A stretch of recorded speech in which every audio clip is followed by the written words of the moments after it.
Bugun Instagramda eng ko'p qarshimga chiqayotgan narsa Instagram portlatgan duo, mana bu duoni o'qib turib Allohdan nima so'rasa berar ekan deb turib Allohumma inni as'aluka deb yoniga bitta iborani qo'yar ekan deb chiqishyapti-da.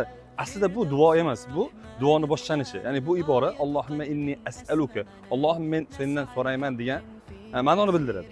Aslida duo esa Rasululloh sallallohu alayhi vasallam masjidda bir kishi duo qilganlarini ko'rdilar. Ya'ni u kishi Allohumma inni as'aluka ya Robbi ya Alloh, ya Rahmanu ya Rahim, ya Hayyu ya Qayyum, ya Zal Jalali val Ikram, ashhadu innaka antallahi la ilaha illalloh, lam yalid va lam yulad va lam yakul lahu kufuvan ahad deb duo qildi. Va Rasululloh sallallohu alayhi vasallam aytdiki, kimki mana shuni o'qib, orqasidan nimani so'rasa Alloh azza va jalla ijobat qiladi. Ya'ni shu ismi azamdir dedilar.